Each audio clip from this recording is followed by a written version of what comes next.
Tout est grâce, tout est grâce,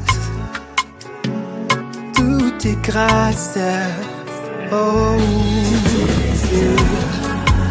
il a dit qu'elle est taille. Romains chapitre 9, du verset 30 à 32. Que diront donc? Les païens qui ne cherchaient pas la justice ont obtenu la justice qui vient de la foi. Tandis qu'Israël, qui cherchait une loi de la justice, n'est pas parvenu à cette loi. Pourquoi?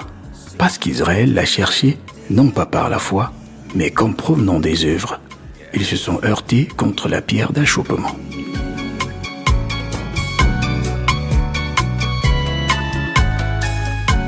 Bonjour et bon réveil matinal à tous. Vous écoutez Tétélestai avec le pasteur Paris Stella.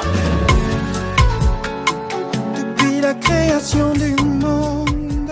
Bonjour, bon réveil matinal à tous les auditeurs de Tétélestai. Un autre matin, une autre opportunité d'écouter la parole de Dieu, de se rafraîchir de l'évangile de Jésus-Christ avant de sortir. C'est bien Tétélestai que vous écoutez et moi je suis votre serviteur, le pasteur Paris Stella.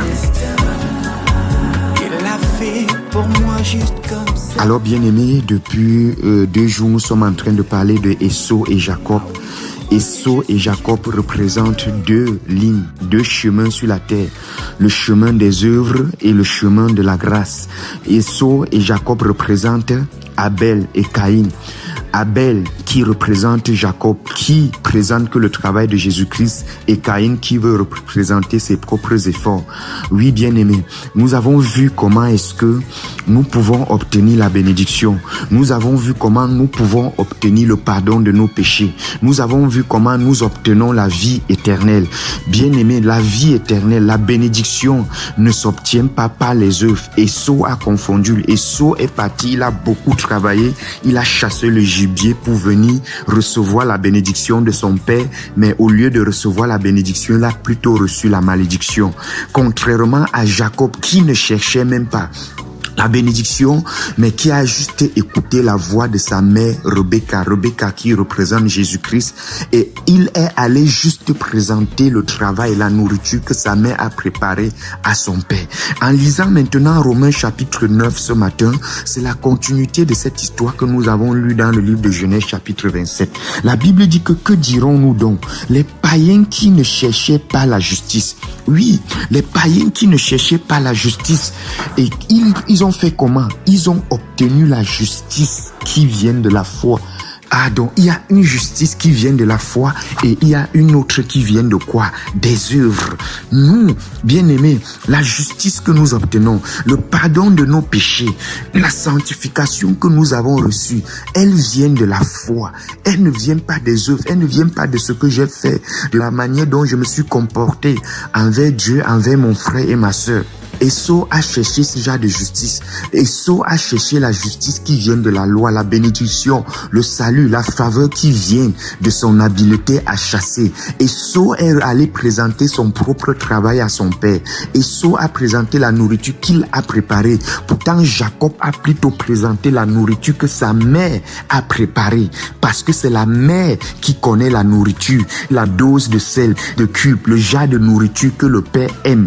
Et maintenant, il est allé juste présenter la nourriture de sa mère, Jésus-Christ, Rebecca, à son père. Qu'est-ce que tu présentes à Dieu? Ton propre travail? C'est que tu es dans la loi. Oui, le légalisme, la loi. L'Ancien Testament, c'est une relation bilatérale avec Dieu. Moi, je fais et Dieu lui fait. Si je ne fais rien, Dieu aussi ne travaille pas. Bien aimé, fondamentalement parlant, ce n'est pas ça. C'est une relation unilatérale où une seule personne travaille pour nous. Jésus-Christ travaille. Tout ce que nous présentons à Dieu vient de la foi, de l'œuvre accomplie de Jésus-Christ à la croix. Jésus-Christ a tout préparé. Jésus-Christ a tout arrangé. Sur la croix, la Bible dit qu'il a crié, tout est accompli. Jésus-Christ a tout préparé pour nous. La nourriture que le Père aime, que Dieu aime. Jésus-Christ a tout préparé ça. Et maintenant, là, recevoir le salut, la vie spirituelle, c'est que je prends la nourriture nourriture que Jésus-Christ a préparée et je présente au Père. Quand je présente cette nourriture au Père, je suis agréable au Père. Je me retrouve en Jésus-Christ. Donc quand Dieu me reçoit, Dieu est en train de recevoir Jésus-Christ, pas moi Paris, mais Dieu reçoit plutôt Jésus-Christ. Donc Isaac est aveugle. Dans Genèse chapitre 27, nous voyons Isaac est aveugle. Isaac ne fonctionne pas avec le monde des œuvres. Isaac ne voit pas. Maintenant, bien aimé, Dieu voit une seule personne, Jésus-Christ. Dieu ne voit pas tout le monde entier. Ça veut dire, voilà pourquoi nous prions en Jésus-Christ. Voilà pourquoi la Bible dit qu'en Jésus-Christ, nous avons été bénis. En Jésus-Christ, nous avons été élus. Donc, tout ce que nous sommes, nous le sommes en Jésus-Christ. La Bible dit dans Colossiens chapitre 3 que notre vie est cachée en Christ et Christ en Dieu. Donc, qu'est-ce que tu veux apporter qui vient de toi? Oui, si tu vas recevoir que la malédiction, si tu estimes que l'offrande, la louange, l'adoration, le service viennent de toi. Non, ça ne vient pas de toi, ça vient de Rebecca. Je présente à Isaac, Jacob présente à Isaac la nourriture que Rebecca a préparée. Toi et moi, toi qui m'écoutes ce matin, toi qui représente Jacob, moi qui représente Jacob, nous présentons à Dieu ce que Jésus-Christ a préparé, pas ce que nous avons préparé. Oui, je sais que l'orgueil de l'homme, le cœur de la loi de l'homme, le cœur d'Adam veut aussi présenter ce que moi j'ai fait. Oui, moi, c'est pour cela que si je ne priais pas beaucoup, si je n'étais pas quelqu'un qui est prudent, voilà pourquoi le je est toujours dans notre langage. Pourquoi? Parce que l'homme veut saper, l'homme veut aussi tirer la gloire du travail de Jésus-Christ. Aux yeux de Dieu, tu n'existes pas. Aux yeux de Dieu, une seule personne existe. Un seul doit se présenter devant Dieu pour donner le sacrifice pour le pardon du péché. Seul le souverain sacrificateur se présentait devant Dieu au nom de tout le peuple. Et seul Jésus-Christ se présente devant Dieu au nom de toute l'humanité qui est unie en lui. Alors, chers frères et sœurs, Israël cherchait la justice. Tu as cherché la justice où? Dans tes œuvres? Non. Tandis qu'Israël cherchait une loi de justice, n'est pas parvenu à cette loi. Pourquoi? Parce qu'Israël l'a cherché non pas la foi, mais comme provenant des œuvres, et ils se sont heurtés contre la pierre d'achoppement. Il y a une pierre d'achoppement qui va toujours se dresser devant toi contre tes œuvres.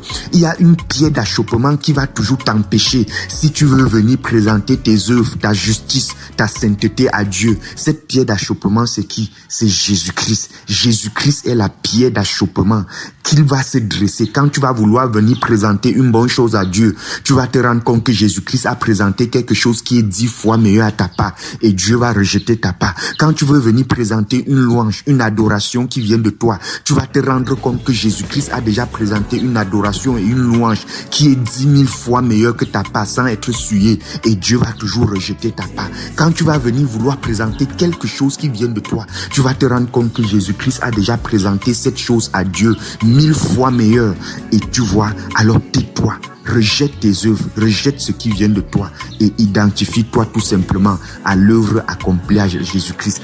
Le Père est déjà satisfait avec ce que Jésus-Christ a donné, donc il n'a plus besoin de quelque chose. Alors j'honore le Christ en toi. Tous tes péchés passés, présents et futurs ont été pardonnés à cause de la nourriture que Rebecca a présentée à Isaac, à cause de la nourriture du travail que Jésus-Christ a fait et qu'on a présenté au Père. Tous tes péchés passés, présents et futurs ont été pardonnés. Donc arrête aussi de faire quelque chose, d'aller travailler pour venir présenter quelque chose à Dieu pour que Dieu pardonne tes péchés, pour que tu sois sauvé ou pour que tu reçoives la bénédiction. Tu es juste, tu es parfait en Jésus-Christ.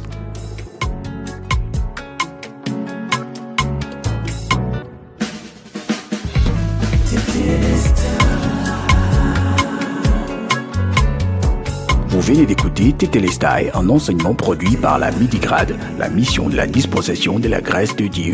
Notre devise, prêcher la grâce et l'amour inconditionnel de Dieu manifesté en Christ. Vous pouvez nous contacter au 675 27 16 77 ou au 698 76 73 et 75.